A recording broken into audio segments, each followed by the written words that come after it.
Okay okay sir నమస్కారం sir. మీది సదాశివపురం అనుకుంటా కదమ్మా? అవును సార్. శాస్త్రి గారి మనవడు కదా నువ్వు? అవును సార్. అవును సార్. సార్ తమకెలా తెలుసు సార్? మాది అదే ఊర్లే. సార్ ఎక్కడ సార్ మన ఊర్లో మీరు? మేము ఊరి బయట ఉంటాం, హరిజనవాడ. మీరు అట్లా రారు కదా, ఏంటి ఇటు వచ్చావు? ఎంఆర్ఓ నోటిఫికేషన్ పడినాయి కదా సార్, అప్లై చేశాను. ఎంఆర్ఓ అప్లికేషన్లు లేవు కదా, మీరు ఓసీలు కదా సార్. 4 పోస్టులు పడినాయి కదా సార్ ఓసీలకి. పేపర్లో ఉంటాయమ్మా, పేపర్లో అప్లికేషన్లు ఉంటాయి. సార్ సార్ సార్ 91% వచ్చింది సార్. చాలా కష్టాల్లో ఉన్నాను సార్. సరే ఒక పని చేయి, ఇప్పుడు ఇది ఆఫీస్ కదా, బయట ఒకసారి కలువు చూద్దాం. మీది మంచి ఫ్యామిలీ, సార్ సార్ సార్ శుభ్రంగా చూడండి పెట్టుకోండి సార్. నాకు తెలుసు కదా. ఒకసారి బయట కనపడు. Sir sir sir sir sir sir మళ్ళీ కలుస్తాను సార్ తమరిని. సార్ నమస్కారం సార్. సార్ ఒకసారి నా సర్టిఫికెట్లు చూడండి సార్. నాకు 91%. సర్టిఫికెట్లది ఏముందమ్మా, ఈ రోజుల్లో అందరికి ఉంటాయి. నువ్వు పని చేయి, నీ ఉంగరాలమ్మి ఒక 50,000 పట్టరా. దేనికి సార్ 50,000?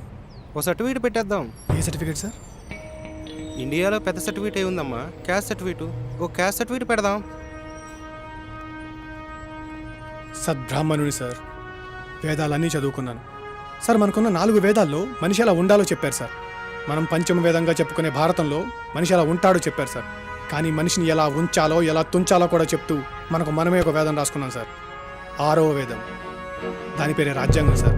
సార్ అప్పట్లో ఉన్న పరిస్థితులు బట్టి ఆ మహానుభావుడు దళితులకు 10 సంవత్సరాల రిజర్వేషన్ కావాలని రాశాడు సార్. కానీ మన వాళ్ళు రాజకీయ లాభం కోసం, అధికారం కోసం 10ని 20, 20ని 30, 30, 40 ఇలా పెంచుకుంటూ పోతున్నారు సార్. అంబేద్కర్ రాసిన రాజ్యాంగం ఇప్పుడు లేదు సార్. అవసరానికి ఒక పేజీ మారుకుంటూ వచ్చింది.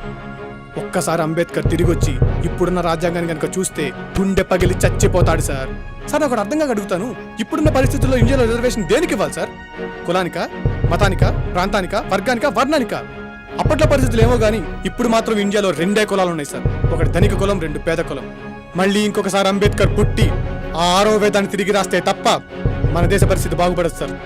డబ్బు కోసం ధర్మాన్ని నమ్ముకున్న వాళ్ళు, ఉద్యోగం కోసం అభిమానం నమ్ముకున్న వాళ్ళు చాలా మంది ఉంటారు సార్. కానీ నేను మాత్రం ధర్మం తప్పలేను, కష్టపడే బతుకుతాను. నన్ను క్షమించండి సార్.